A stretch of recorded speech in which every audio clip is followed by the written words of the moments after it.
Hey there guys, how's it going, and welcome to my first episode of Map Progression. Now in this series what we're going to do is going to make a detailed analysis of each map. We're going to look at all of the sight lines, we're going to look at how it plays, the layout, and just everything to do with the map. And using all of this information we're actually going to make a perfect creator class setup for each map. Now of course a creator class setup kind of depends on the game mode you're playing. An objective game mode, just a TDM, search and destroy, they all differ a little bit, but I'm going to try and just give you a simplified class that should work on each map if you take into account the information I'm going to provide. So this is good if you kind of not sure what creator classes to use and you don't have to do all this detailed analysis yourself, and you can just be like, oh, this creator class should work quite well on this map, I'll give it a go. So without further ado, let's start it off. Now I'm going to be doing these in alphabetical order, so the first one that we start off with is Aftermath. So this is a large map set in the ruins of downtown Los Angeles, and this map showcases the extremes of both long and short range engagement. Now in Aftermath you'll either spawn as part of the Mercs or the FBI factions. The Mercs spawn on the west, otherwise known as Agora, and the FBI spawn on the east, otherwise known as the parking lot. Now I'm going to bring up a map here, an overview of the map, so you kind of get an idea what I'm talking about. I'm going to refer to the map in terms of north, east, south and west, and also center as well, because obviously the center isn't really either of those directions. So that gives you an idea when I describe north, east, south, west, also as well as using some of the general callouts that people use, although callouts can be a little bit personal because everyone uses a slightly different callout for each map.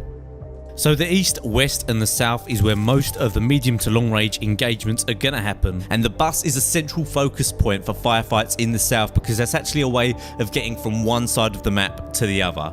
The center and the north of the map is where you're going to find the battlegrounds for all of the close quarters engagements.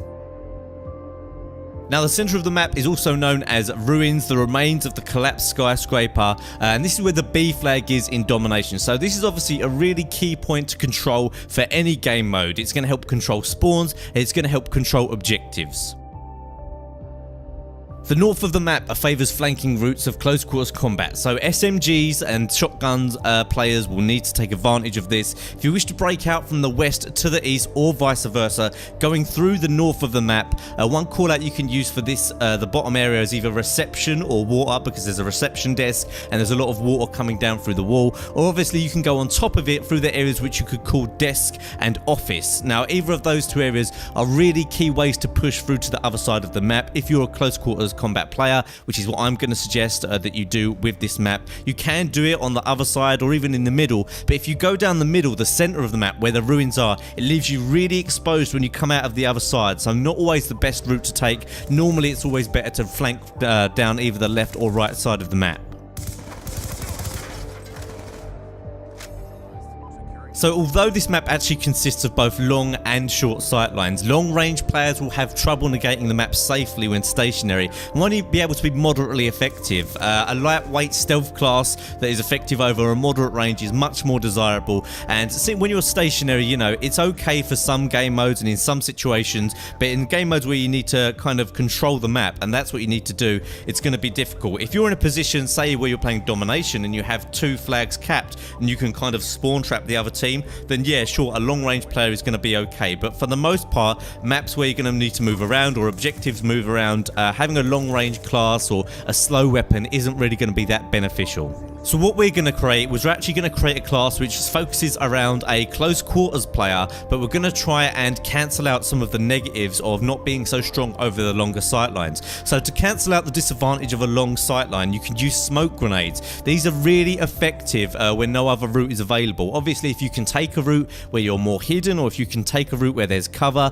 use that. But if you use a smoke grenade to cover long sight lines, pair it with cold blood so you can't be seen by people with the dual band, and you can make yourself really difficult to spot when trying to gain access to key points. Now when you're using this playstyle, keep in mind enemies' lines of sight and where they'll be expecting you to appear. Think where they are likely to be, because normally in this game players are creatures of habit and they will normally be in the same areas, so make sure you can get your smoke grenade in their eyes so that they can't see you travelling through a certain area. So let's go through my suggested class. Some of these things in this class are kind of, I would say, optional, and some of these things I'm going to say you absolutely want to have. Obviously, you can kind of cater it a little bit to your game style, but this worked really well for me when I'm doing this kind of play style and actually on this map. So the first thing I'm going to suggest is the suppressed MSMC. This gun is actually quite good at range while still being very useful at close range. So you do kind of get the advantage of when you are exposed in some of these long sight lines, you still have a chance. If I'd have gone for, say, a Scorpion or an MP7, you'd have been very weak at range, but the MSMC actually can do quite well, and it's automatic as well, which is quite useful in the close quarters situation. So I'm going to say that gun suppressed, obviously to keep you hidden, because this is a class where we're going to try and want to stay hidden off the radar as well as hidden from sight. So suppressed MSMC, no other attachments. I don't really feel like the gun needs any other attachments, although obviously if you want to get one and swap it out for one of the other things, go ahead. I'm going to suggest Ghost or Lightweight for the first perk, maybe both. A lot of the time, if your team is doing really well, you're not going to need Ghost, and I don't believe you can have Ghost in League play, or you definitely can't have UAVs anyway, so either way, that one doesn't matter for League play, but I would suggest Lightweight, because this game style that we're going to do is all about movement, all about flanking and getting, you know, in and around your opponents using the environment around you. For the second choice perk, I'm going to suggest Cold-Blooded. Now, this is actually a really good perk. I know a lot of people are used to using, say, Fast Hands or Scavenger, but I've been using this and doing just fine. It will kind of make you immune to things like dual bands, target finders, MMS, sensor grenades, as well as when people aim at you, the red name won't appear above your head. And not only that, you also get immunity from player-controlled score streaks. Obviously, they can still kill you, but you're going to be difficult to spot because you won't be highlighted. The final perk I'm going to suggest is going to be Extreme Conditioning, because although we're going to be trying to get into a lot of close quarters engagements, this is still quite a big map, so it's going to be difficult to actually get from one side to the other quickly. This paired with Lightweight is going to be really useful. It obviously just lets you sprint for longer durations. It's going to help you flank the enemy and get into positions that they're not going to be expecting you. So for lethal and tactical grenades, I'm going to say the one thing you definitely want is a smoke grenade, because this whole class kind of revolves around having that smoke grenade. Other than that, you can kind of mix it up. Maybe you could go for Tactician, unlock that wild card, and you can have a smoke grenade with attack insert. That will also mean you can probably get rid of Extreme Conditioning, because you won't need to travel so far to get to where you want to go normally. Or you can go more traditionally, which is what I tend to do, and go for a C4 or a frag grenade. C4 without Fast Hands isn't quite as good, so I'd normally go for a frag grenade. They're really good on this map. You can throw them over long distances, and obviously they're really good for throwing at the B flag when you're playing Domination, which I play a lot.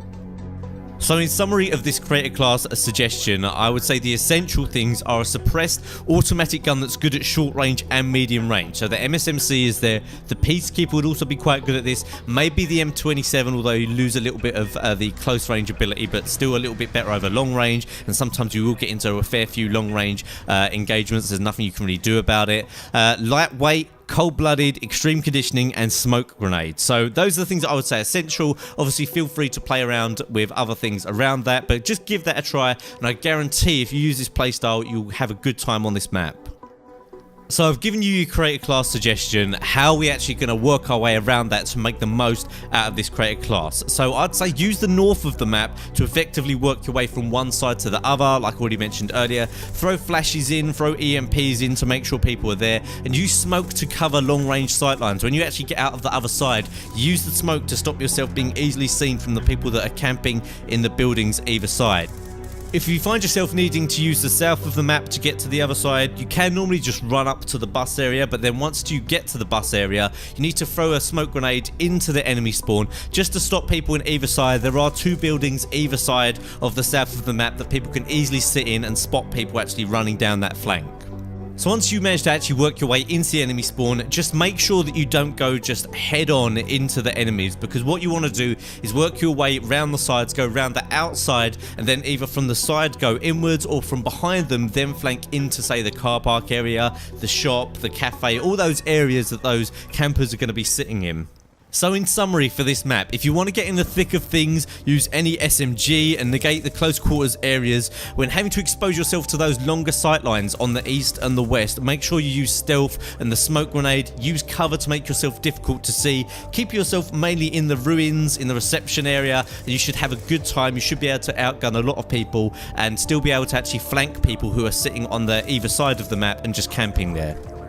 If you're a more defensive player, I would say you will struggle on this map. You will actually manage to get a few kills, but especially in objective game modes, it's going to be difficult for you to do. The only time I'd say a more defensive playstyle will be good on this map is if you actually have a controlled spawn. Say you have them trapped in on demolition or domination, maybe team deathmatch, but what you can actually do is use some of the really good cover to actually look down these sight lines using assault rifles such as the SMR, the FAL, the SWAT, things that are good at long range. And if you are going to be stationary in one area, make sure that you cover your entrances with things like shock charges, betties, claymores, just to give you a little bit of an indication when someone is coming in for you. But there are a lot of ways into these areas, so that might not always be enough.